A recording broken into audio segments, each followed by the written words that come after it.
Ісус Христос! У ефірі передача sdb.by News. І я, її ведучий Владислав Зарецький. І сьогодні наш випуск присвячений футболу. У Мінськім ораторії ім'я святого Яна Боска завершилися штогадовые спаборніцтвы по мікрофутболі КДБ-7. У гэтым годзе удзел у турніры прыняло 10 каманд. У асноўным этапе спаборніцтваў кожная каманда згуляла па 9 гульняў, пасля чаго і высветліліся пары паўфіналістаў. У паўфінале паміж сабой згулялі Олд Ляпіс і Мірыэль, а таксама землякі і Вінігрэд.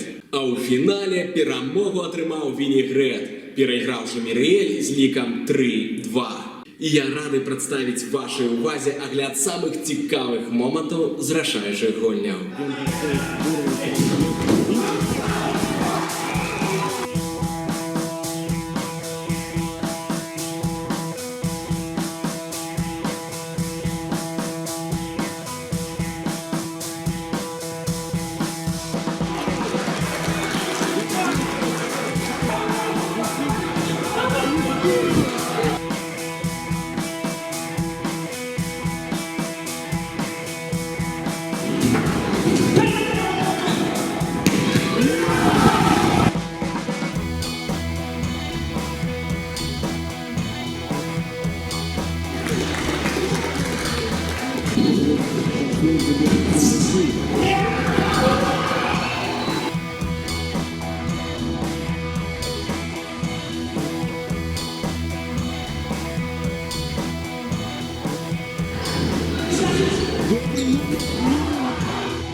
Святий Апостол,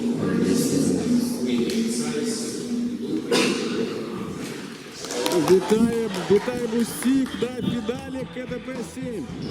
І зараз добрий момент і Євген Бурко.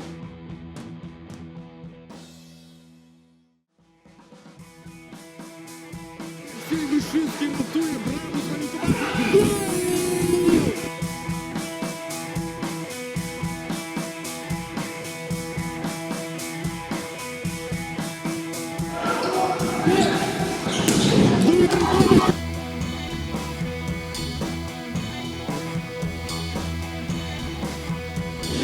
І добрий момент. Євген Бурко готує свою команду.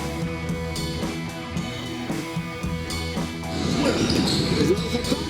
Гол! Олексій Вишинський забиває.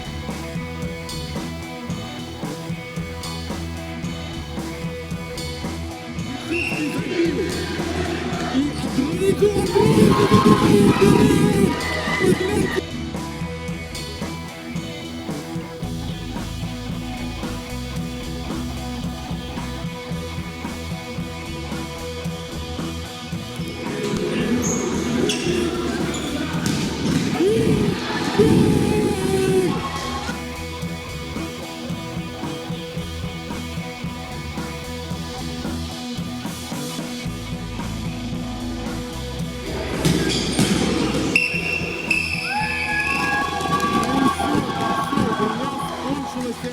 Перемога Вінігрета. Вінігрет становиться уладальником Кубка Дона Боска.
Таким чином, Вінігрет переможця 7-го Кубка Дона Боска. Міріель став другим, а земляки у гэтым годзе занялі третью прыступку п'єдесталу. Так само вызначыліся ўладальнікі індывідуальных узнагарод. Лепшым брамнікам турніру стаў Євген Бурко, а лепшым гульцом Віталь Пупін, абодва з каманды Міріель. Лепшым бамбардзірам 16 галамі стаў Алексей Вышынскі з Вінігрету. На гэтым у мяне ўсё. Ставьте подобайки, подписывайтесь на наш канал и до новых встреч. С Богом, сябры!